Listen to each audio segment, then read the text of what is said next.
Hi everybody in Denver.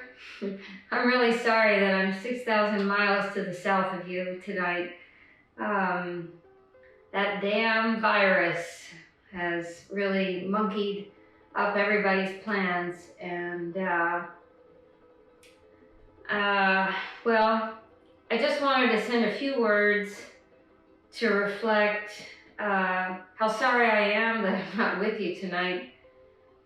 But I also thought I'd give you just a few minutes of some of the thoughts I had that I was going to talk to you about anyway. And certainly key among those is the need for all of us to be actively working toward fighting against climate change and really turning up the heat on conservation of all these places we love, and eventually a lot of the places we don't even know yet. The American Alpine Club has been known to me since the 70s. Lots of dinners over the years with various husbands, and I have always loved the trajectory, the history, the friendships, the shared dreams, and most importantly, how we all feel about wildness, not only outside, but in our minds. And one of the things that I think that we humans need so desperately is to rewild our minds. Now, most of you don't need that, because to be climbers, to be outdoors people, generally speaking, especially at the level that I think most of you are living, you have to have a pretty wild mind. But my plea tonight, in a way, is something that Jim Donini, who I think is with you tonight, really brought to my attention just 10 days ago. I was thinking about what should I talk about in front of all of you? What could I say that would be meaningful? And boom, I get a letter from Jim, sort of out of nowhere. And it's, "Hi Kris, how you doing?" But he said, "I just came out of the Avellano Valley down in southern Chile in Patagonia, and I spotted a huemul."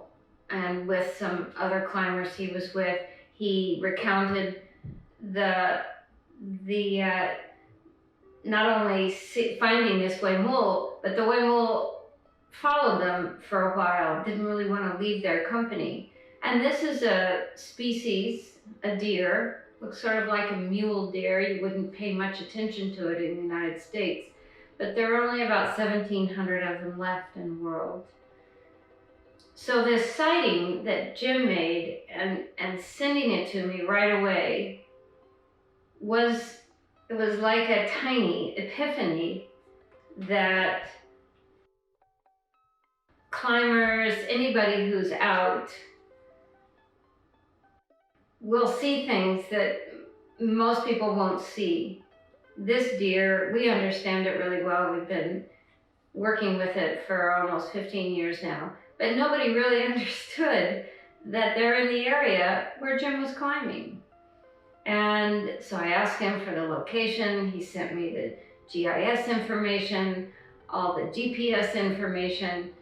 And then several days later, he comes up with a bird species.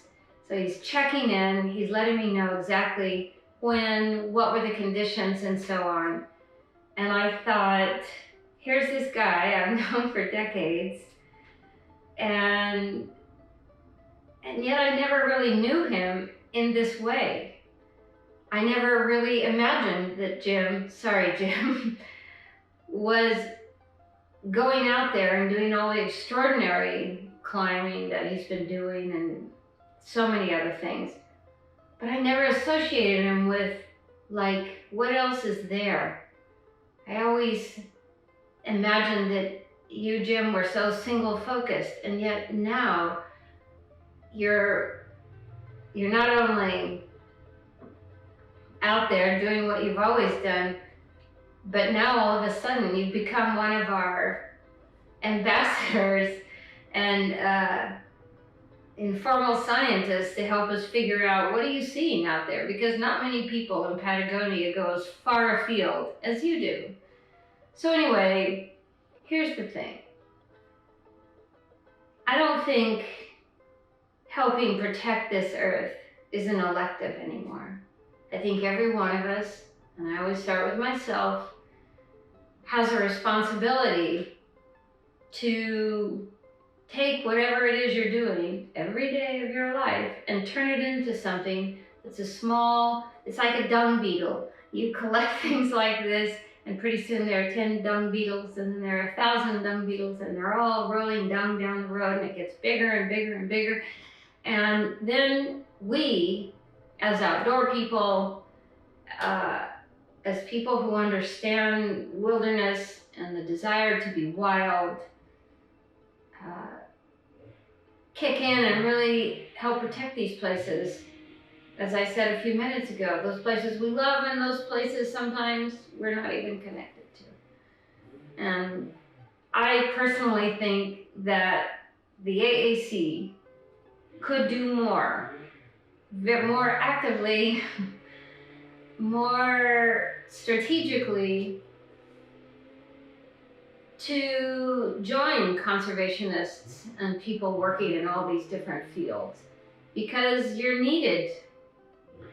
And it's like building an army. And I hope that,